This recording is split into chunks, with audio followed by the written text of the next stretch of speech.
देख भाई ये तरफ स्पेसिमेन पेपर, पूरा पेपर, पूरा सिलेबस।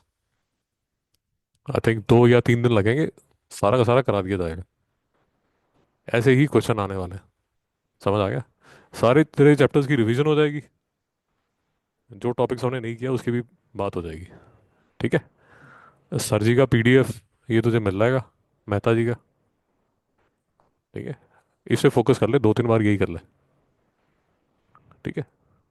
मुझे लगता है 2 या 3 दिन में होगा ये, धीरे धीरे चलेगा। तो ये है तेरा सेक्शन 1। सेक्शन ए में देख ले, 15 क्वेश्चन है। कंपलसरी है, सेक्शन ए सारा कंपलसरी है। 15 क्वेश्चन इसमें बैठे हुए हैं।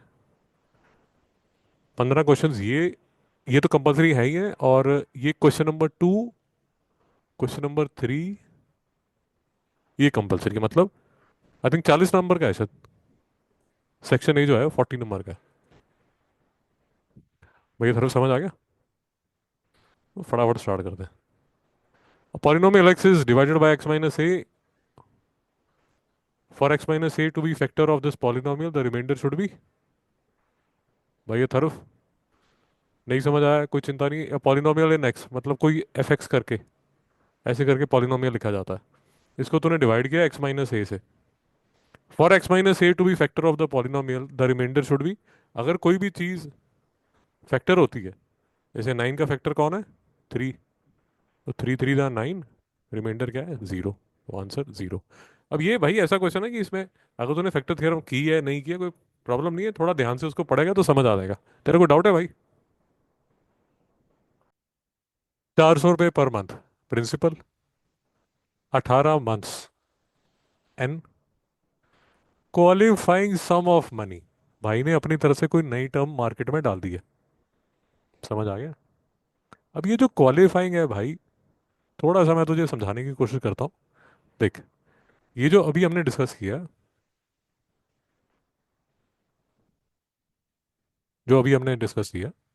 हमारे पास ये फॉर्मूला है। मैच्योरिटी वैल्यू जो होती है P into n, P into n plus 1 to 12 R/100।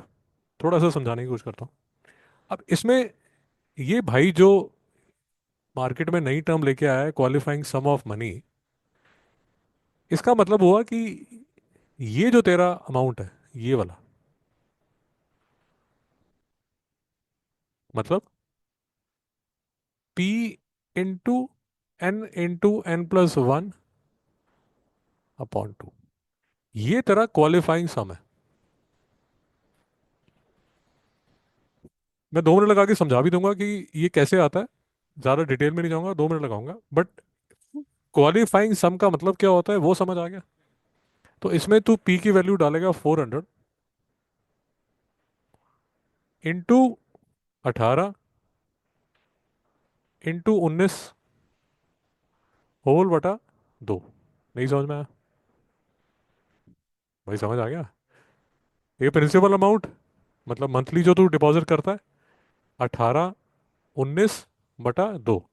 तो 2 9 द 18, तो 400 इंटू 9 इंटू 9 4 द 36।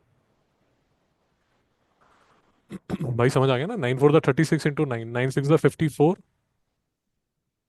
9 3 द 27 और 32 और 36 और 684 और ये वाले 2 0। तो ये आंसर आएगा ये 68,400। मैं तुझे 2 मिनट में लॉजिक बताऊंगा, ज़्यादा नहीं बताऊंगा। इसकी एक डेरिवेशन भी है। बेसिकली ये फॉर्मूला कहाँ से आता है, इसकी एक डेरिवेशन है लंबी चौड़ी। वो पूछते नहीं है ना, कोई बताता है। ठीक है? अगर वो डेरिवेशन की जाए तो डिटेल में समझ आ जाता है। बट मैं अब ज़्यादा टाइम नहीं वेस्ट करूंगा, मैं तुझे 2 मिनट में समझा देता हूँ कि ये जो टर्म है P इंटू एन अपॉन 2, ये आता कहाँ से। ठीक है?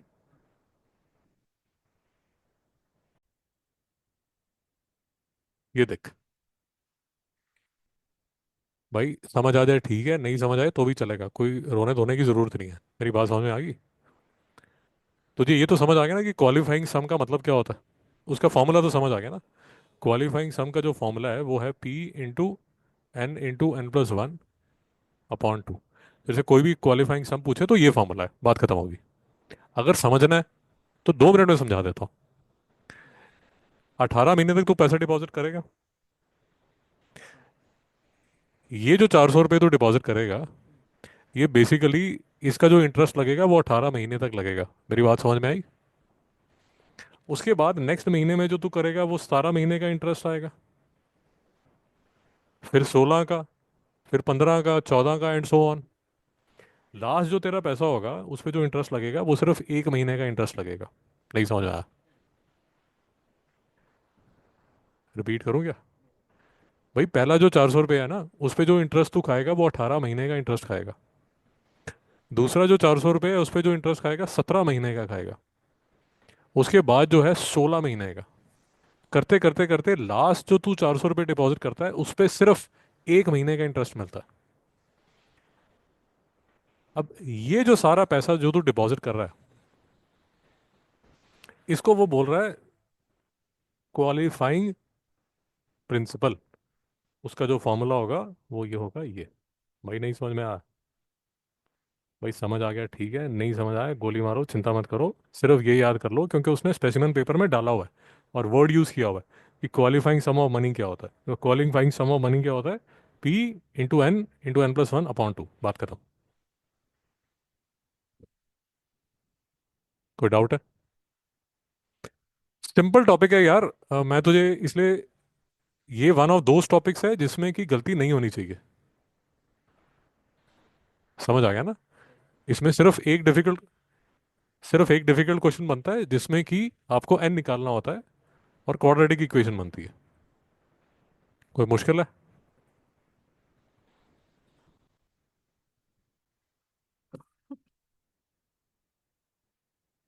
In the joining A C is the diameter of the circle,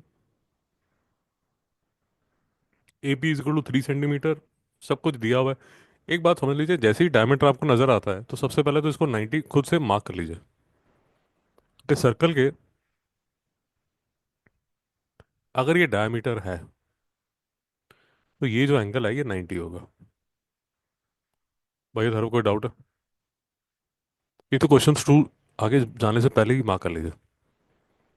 A P जो है वो 3 सेंटीमीटर का है, पी बी जो है वो 4 का है।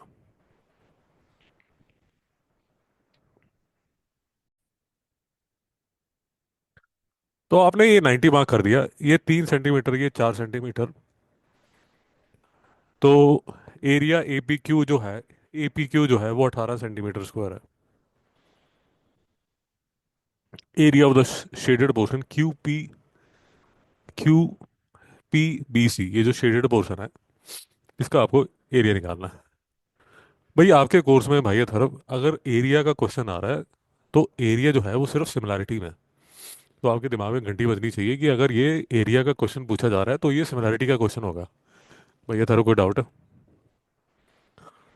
अब एक बेसिक सी चीज सिमिलैरिटी में करा दी जाती है कि अगर ये जो एरिया है, ये जो दो ट्राइंगल्स हैं अगर ये सिमिलर हैं तो इनके area of A B C to area of P Q R would be equal to, Mehta ji, square of the corresponding sides. भैया थोड़ा समझा दो एक बार फिर से।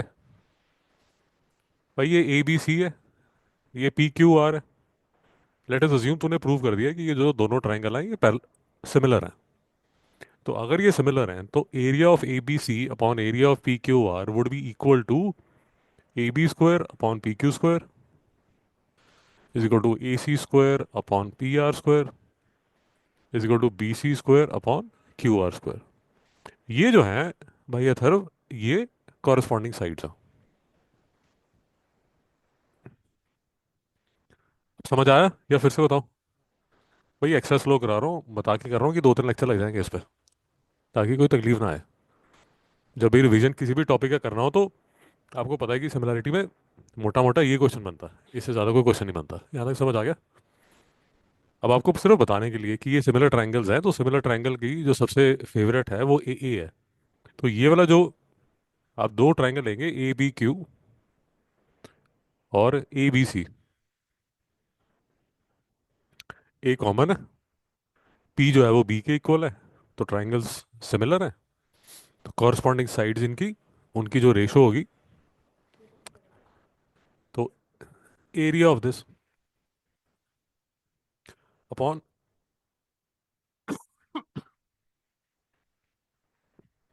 Area of A P Q,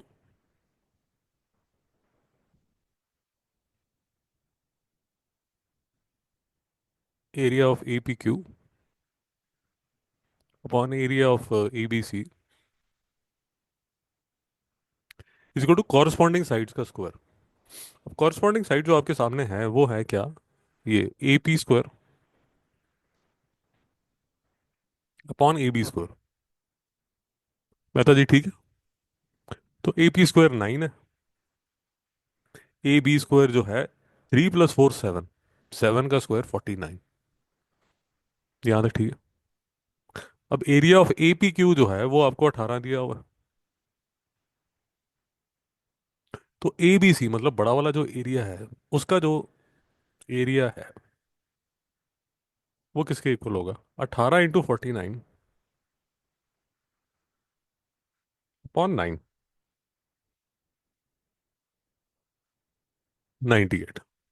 मतलब पूरा जो ट्राइंगल है, पूरा जो ट्राइंगल ए बी सी है,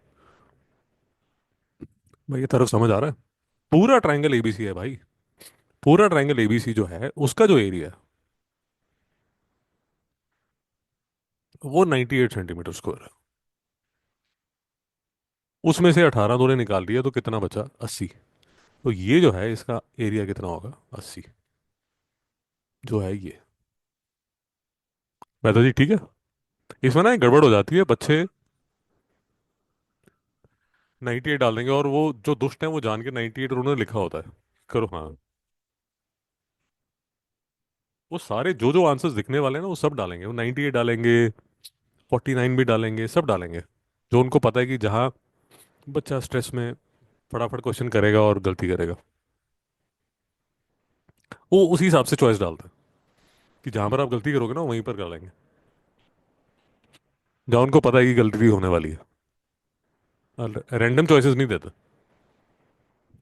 भैया थारो को डाउट। अब ये जो है P T is a tangent, तो जो तेरा सर्कल में दो टॉपिक्स हैं, तो ये जो है ये टेंजेंट वाला टॉपिक है। O is the centre of the circle, P T is a tangent. P T जो टेंजेंट है याद रखनी है, अगर वो ओ सेंटर है और ये जो लाइन है, ये जो एंगल है ये हमेशा होगा 90। बिल्कुल ठीक। तो मेहता जी ये कह रहे हैं कि जो टेंजेंट है वो हमेशा रेडियस के 90 डिग्री होगा, तो ये 90 हो गया। ये जो है 110 है, तो ये 70 हो गया। मेहता जी ठीक है। बिल्कुल ठीक है। बिल्कुल ठीक। बिल्कुल ठीक। ये 70 है, ये 160 है, तो ये 120 है। मेहता जी कह रहे हैं जी एक्सटीरियर एंगल प्रॉपर्टी निकालो। एक्सटीरियर एंगल प्रॉपर्टी मतलब अगर ये 110 है तो इसके सामने जो दो एंगल्स होंगे उनका जो सम होगा वो इसके इक्वल होगा। इसमें अगर एक 90 हो गया तो दूसरा 20 हो जाएगा, ये यहाँ 20 लगा हुआ। भैया थारो को डाउट, हलवा क्वेश्चन, ये तो 9th का बच्चा कर लेगा। लेंथ इज पी आर, क्योंकि आपको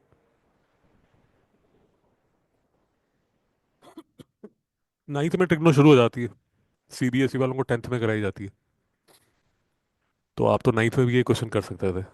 तो sin 60 is equal to perpendicular upon P R. तो क्या आंसर आ जाएगा मेहता जी।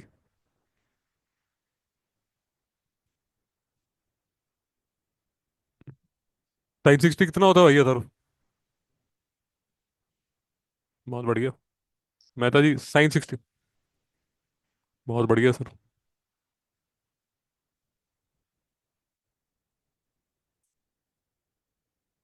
18/√3, इसको रैशनलाइज कर ले। ये 3, ये 6, तो 6√3, ये इसका आंसर। भैया सर कोई डाउट है।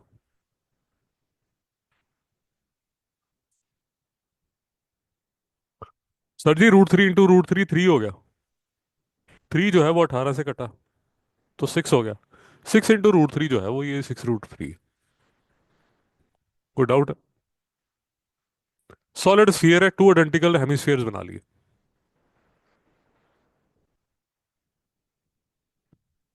हेमिस्फीयर्स। टोटल वॉल्यूम की बात चल रही है, total volume of two hemispheres is equal to the volume of the original sphere. ये तो बात तो बिल्कुल ठीक है, इसमें तो कोई डाउट नहीं है, ये तो ट्रू है। Total surface area of two hemispheres together is equal to the surface area of the original sphere. Mehta ji, ये बात तो गलत है। भाई ये तरफ क्यों गलत है?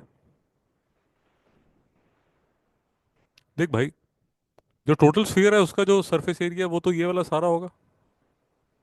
बट जब तूने उसके दो हेमिस्फीयर बना दिए, तो इसके बीच में भी तो यहाँ एरिया होगा ना, यहाँ पर भी तो होगा ना।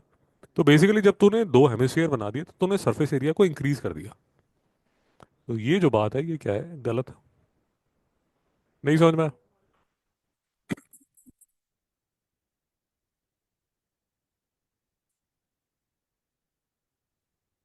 इसका जो टोटल सरफेस एरिया है वो, मतलब हेमिस्फीयर का जो एरिया है वो 3 पाई r स्क्वायर। इसका जो एरिया है वो 3 पाई r स्क्वायर। यहाँ बनता है टोटल सरफेस एरिया 6 पाई r स्क्वायर। इसका जो एरिया था वो 4 पाई r स्क्वायर था। मेहता जी ठीक बोल रहा हूँ?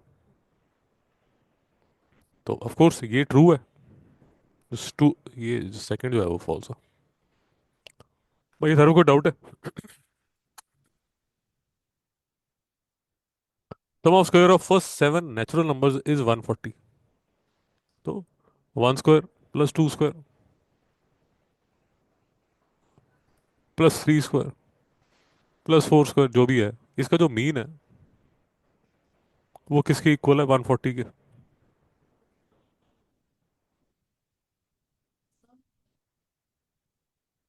ओह सॉरी, बहुत बढ़िया। Given that the sum of the square of the first natural numbers is 140। बहुत बढ़िया, थैंक यू। तो जो सम है वो 140 है। मीन निकालने के लिए 140/7। मेहता जी ने बचा लिया। तो ये हो गया ए। देख लीजिए। Bag contains 3 red and 2 blue balls. Marble is drawn at random. The probability of having a black marble is by a तरफ 0। ठीक है। ठीक है ना? जो चीज हो ही नहीं सकती वो 0 हो जाएगी। नाइन्थ, ये 3 - 2, ये product of the A B of two matrices is possible. Number is equal to this. भाई ये तरफ कैसे करेंगे?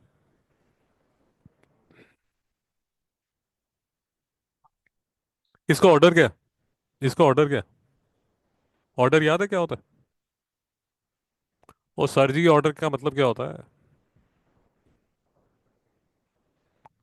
रो क्रॉस, रो क्रॉस कॉलम्स। गुरु मैट्रिसेस में, मैट्रिसेस में ऑर्डर पे क्वेश्चन बनता है। तो ये जो ऑर्डर ऑफ अ मैट्रिसेस कैसे निकालते हैं या क्या होता है वो दिमाग में वेल्ड होना चाहिए। आरसी। और अच्छे बच्चे हैं, शराब के बारे में सोचते नहीं है, तो एक बड़ा अच्छा ब्रांड है विस्की का जिसका नाम ही आरसी है। तो मैं तो पीता हूँ तो मुझे याद है। तो पहले रो आता है, फिर कॉलम आता है। बट इतने भी अच्छे बच्चे नहीं हो कि ये ना पता हो कि रॉयल चैलेंज क्या होता है। रॉयल चैलेंज की टीम थी ना, है अभी खेलती है नहीं खेलती पता नहीं। आरसी, तो वो जो आरसी है वो वही रॉयल चैलेंज वाली आरसी है, विस्की वाली। बैंगलोर की है क्या? समझ आ गया। तो बता भाई, ए का आरसी क्या होगा?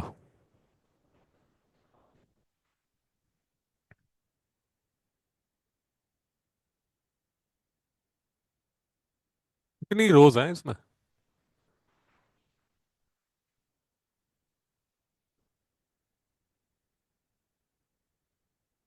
बोलिए मेहता जी।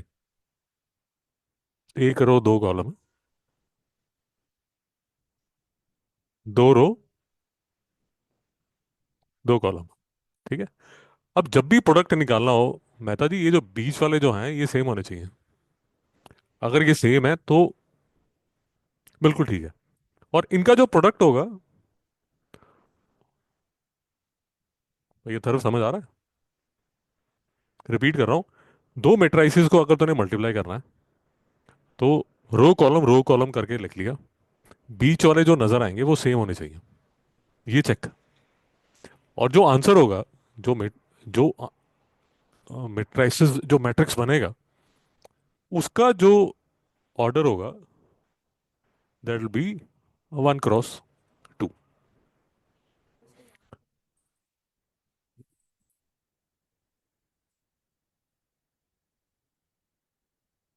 बात समझ आई? और ये जो है ये रोज है, ये जो है ये कॉलम है। तो बेसिकली मेरा जो आंसर बनेगा उसमें एक रो होगा, दो कॉलम होंगे। तो मतलब यहाँ कुछ लिखा होगा और यहाँ कुछ लिखा होगा। ठीक है ना? भाई डिटेल्ड बात होगी तक, क्योंकि इसका एक क्वेश्चन बनता है भाई अथर्व। अब अभी भी गलत करके आएगा तो भाई फिर मुश्किल है, फिर अध्यापक की गलती नहीं है।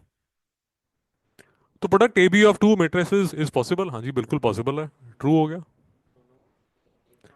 Number of columns of matrix A, तो number of column of matrix A is equal to number of rows in matrix B. बिल्कुल ठीक है, दोनों ठीक है। तो ये भी ट्रू है, ये भी ट्रू है। तो both A and R are true, R is the correct reason for A. बिल्कुल ठीक। मेहता जी को डाउट है? Mehta ji order of matrices पे यूजुअली ये बनता है, इसलिए इसमें कोई गलती मत कीजिए। याद करने का स्टाइल आरसी, रॉयल चैलेंज। पीते हो तो भी ठीक है, देखते हो तो भी ठीक है। समझ आएगा? फिर देख लीजिए। Mixture of paint is prepared by mixing 2 parts of red pigment, 5 parts of the base. तो आपने पेंट बनाना है, वो कैसे बनता है? 2 पार्ट्स ऑफ रेड पिगमेंट, तो रेड पिगमेंट के 2 पार्ट्स लेते हो। 5 पार्ट्स ऑफ द बेस, और जो बेस है उसके 5 पार्ट्स लेते हो, रेशो।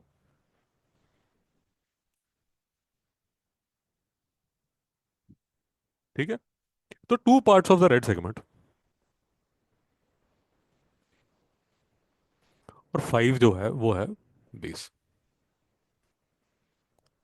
तो घर पे कभी पेंट हुआ हो तो यूजुअली आप देखेंगे कि जब आप बोलते हैं उसको कि इस ये दीवार पे ये वाला कलर है, तो वो उस कलर की ना ट्यूब्स आती हैं छोटी। तो वो बेस के अंदर वो ट्यूब डाल देता है। जो बेस होता है वो बेसिक वाइट होता है, और उसके अंदर वो ट्यूब डाल देता है, रेड येलो जो भी है, उसके मिक्सचर से वो बनाता है। तो जो बेस है वो 5 गुना होगा, और जो रेड से जो वो पिगमेंट है जिस कलर का आपको चाहिए वो 2 टाइप्स होगा। तो रेशो जो है वो 2:5 होगी। Using the given information in the following table, find the value of A B C to get the required mixture of paint. तो बेसिकली ये 7th या 8th क्लास का क्वेश्चन है, जिसमें सिर्फ रेशोज की बात हो रही है।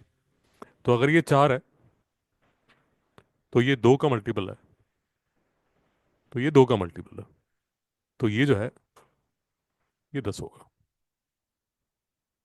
तो जो ए है वो 10 हो गया।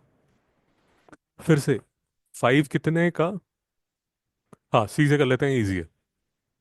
तो ये 2 3 था, और 5 3 था, तो ये 15 होगा। बहुत बढ़िया मेहता जी, थैंक यू। बचा लिया आपने, नहीं तो मैं लंबे रास्ते पे चला जाता। बहुत बढ़िया।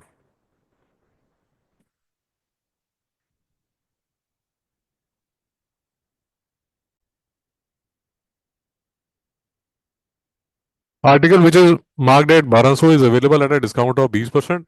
GST is 18%। Amount of SGST। बोल भैया तरफ क्या करेगा? ओ भाई, ओ रामानुजम, बता दे करेगा कैसे।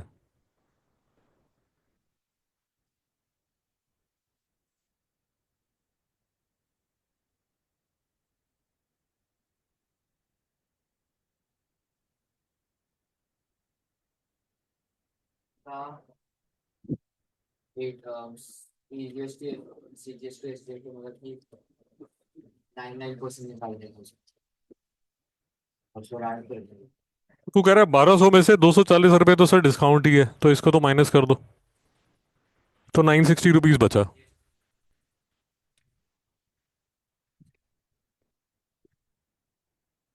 मेहता जी आप बताइए।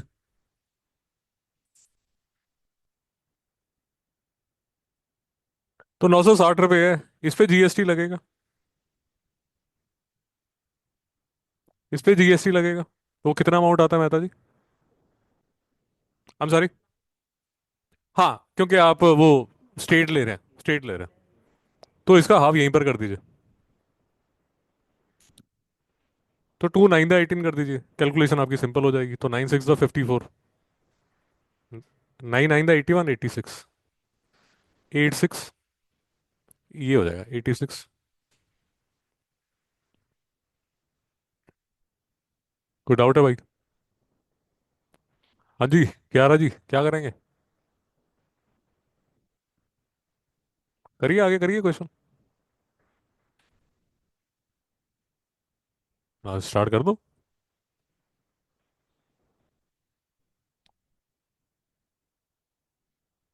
आता नहीं है? तो जो लास्ट टाइम किया था वो फिर से करो। जो लास्ट टाइम किया था वो फिर से करो। The sum of money required to buy 50 rupees 40 shares at 38.50। भाई ये थर्फ कैसे करेगा? इसका मतलब क्या, जो ये लिखा है इसका मतलब क्या?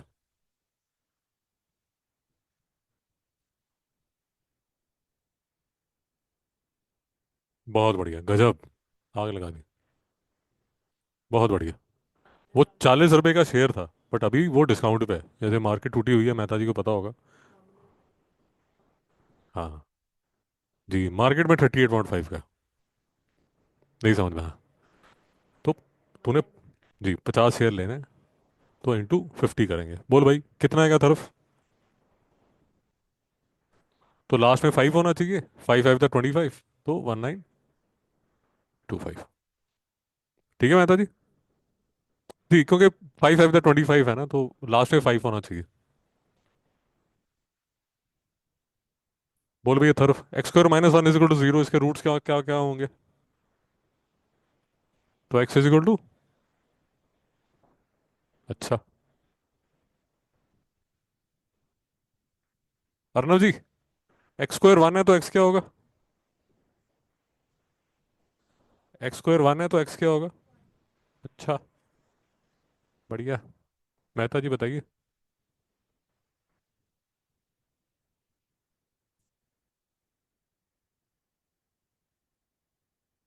ये ठीक है तरफ।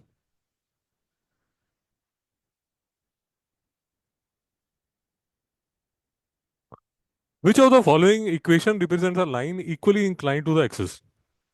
बोलो भैया तरफ।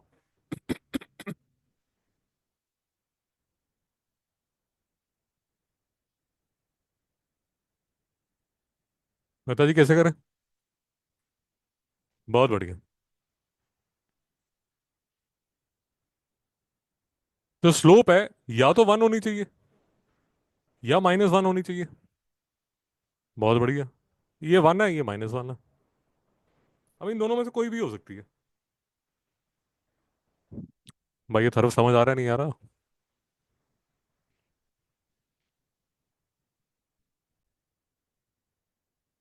भैया थोड़ी तुझे ये समझ आ गया, ये दोनों की स्लोप, जो दोनों जो लाइंस है वो equally inclined to the axis है। क्या समझ आ?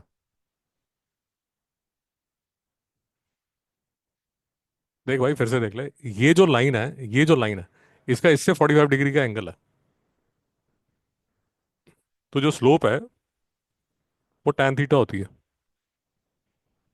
tan 45 1 होता है, तो इसकी जो स्लोप है, ये वाली जो लाइन है, इसकी जो स्लोप है वो 1 है। ये जो लाइन है, इसका जो एंगल है एक्स एक्सिस के साथ, वो है 135 डिग्री। मैं तो जी ठीक कह रहा हूँ?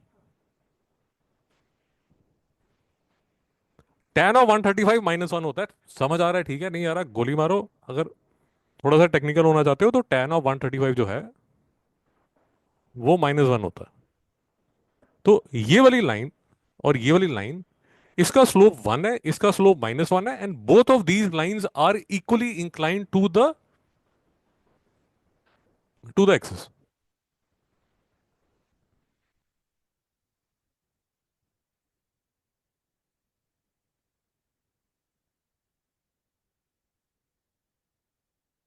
अब स्लोप निकालने का जो फॉर्मूला है वो है y is equal to M X plus C. मैं भाई अथर्व तेरे लिए एक्स्ट्रा स्लो चल रहा हूँ।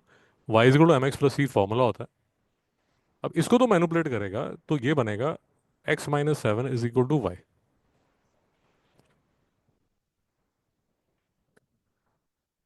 इसको तो कंपेयर करेगा y is equal to M X plus C से। तो इसका जो m है वो 1 है। मैं तो जी ठीक कह रहा हूँ गलत कह रहा हूँ? अगर ये ऐसा होता x plus Y is equal to 7, तो आप लिखते y is equal to minus X plus 7। उस केस में भी जो स्लोप है वो -1 होता, और उस केस में भी ये equally inclined to the axes होता। तो ये याद रखिए, चाहे आपकी स्लोप 1 है चाहे आपकी स्लोप -1 है, आप equally inclined to the axes है।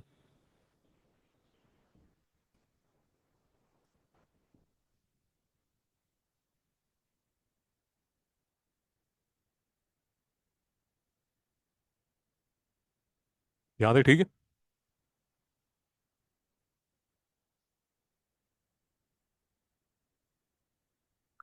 x plus two is less than equal to x upon 3 + 3। x is a prime number.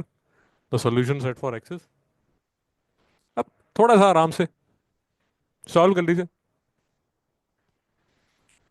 तो x - x अपॉन 3, भैया थोड़ा परेशान नहीं होना, आराम से उसको सॉल्व कर ले। 3 - 2, ये स्टेप समझ आ गया? कुछ नहीं किया भाई, इसको यहाँ ले आया, इसको यहाँ ले आया। अब बच्चों को ये सॉल्व करते टाइम परेशानी आती है तो इसको लिख ले 3x/3, तो थोड़ा इजी हो जाता है। तो 3x - x क्या हो गया? 2x/3 is less than equal to 3 - 2 हो गया 1।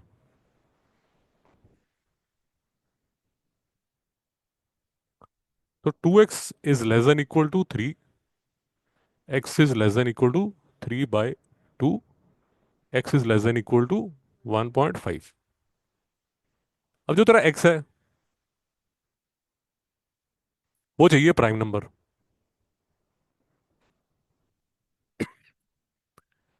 एक नंबर जो बनता है वो बनता है 1। जो 1 है उसको प्राइम मानते नहीं। तो इसका जो सॉल्यूशन सेट है वो कुछ भी नहीं है। अब यहां पर थोड़ा सा इशू ये है कि सेट थियरी आपकी अच्छी होनी चाहिए, नहीं तो जनता ये करेगी कि यार ये भी तो हो सकता है। अब ये जो है ये नल सेट नहीं है क्योंकि इसका मेंबर 0 है। ये सेट थियरी के फंड है। ये प्रॉब्लम है। भैया सर यहाँ तक कोई डाउट है?